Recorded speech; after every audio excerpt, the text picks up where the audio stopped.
2017 से ये मेरा कन्हैया गौशाला चल रहा है। पहले 2-3 गाय था और फिर उसी गाय को बढ़ा करके अभी 6-7 गाय यहाँ गौशाला पे है और बच्चा भी है और पोसिया लगा हुआ है। दूसरे के दरवाजे पोसी, आप लोग क्या बोलते हैं, पोसिया ना, पोसिया लगा हुआ है। और घर पे भी 4 गाय है मेरे घर पे।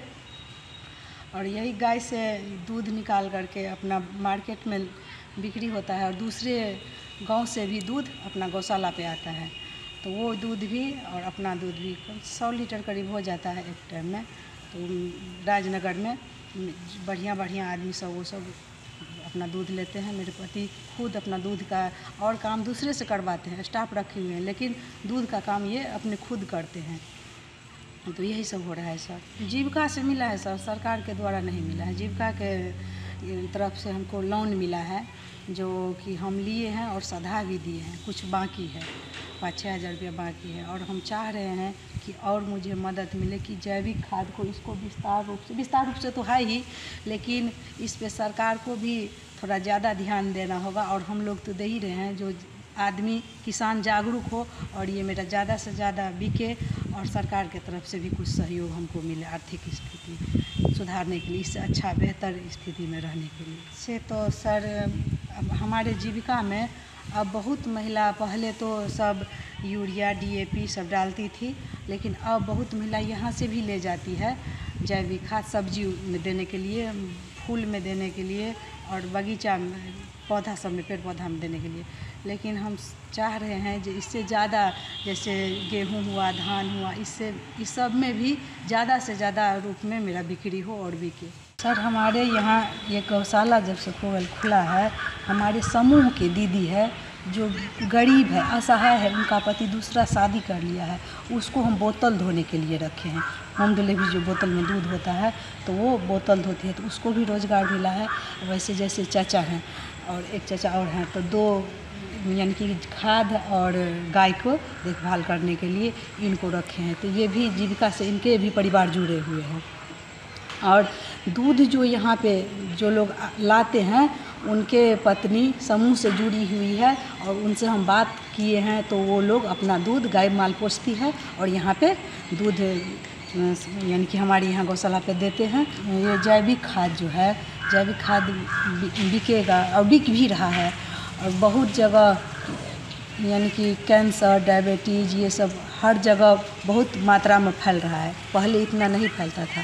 तो ये सब सरकार, मेरे प्रधानमंत्री देखते हैं, समाचार में भी देखते हैं, जो इस सब पे थोड़ा ज़्यादा बढ़ावा दे रहे हैं जैविक पे। तो हमारे देश के, हमारे समाज की स्थिति ठीक होगा, क्योंकि बीमार कम पड़ेगा आदमी। जैविक जो खाएगा तो बीमार कम पड़ेगा, तो उससे बीमार कम पड़ेगा तो पैसा खर्च नहीं होगा, बचेगा पैसा, तो आर्थिक स्थिति भी सही होगा। और हमारे देश के, हमारे समाज के सभी लोग चाह रहे हैं हम जो कैंसर, डायबिटीज़ यानी कि रोग से फ्री हो। पशुपालन और दूध उत्पादन, जैविक खेती, जैविक खाद के उत्पादन, इसके बड़े पैमाने पे उत्पादन हो, ये गौशाला स्वावलंबन बने एवं इस गौशाला में जैविक खाद के माध्यम से, चाहे दूध, घी, मक्खन के माध्यम से लोगों का स्वरोजगार का सृजन हो। यही गौशाला का मुख्य उद्देश्य मैंने ये रखा है। और अभी तक जो है मैं ये कहना चाहूँगा कि राजनगर की पावन धरती पर ये गौशाला दूध की कलेक्शन भी यहाँ पे करती है, साथ साथ होम डिलीवरी होती है। और जैविक खाद की बहुत बड़े पैमाने पर ये मेरा अपना उद्देश्य है कि इसको बहुत बड़े पैमाने पे इसको उत्पादन किया जाए एवं ज़्यादा से ज़्यादा किसानों तक यह खाद ये पहुँचे, जैविक खाद, ताकि अभी की जो दौर, अभी की जो समय है, वो रासायनिक खाद की अत्यधिक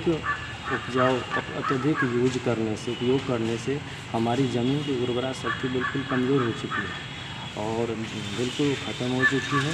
साथ साथ ही यह रासायनिक खाद के जो उपजाया हुआ अनाज जो हम लोग जो खाते हैं, उसके द्वारा तरह तरह की बीमारियां भी ये होती है।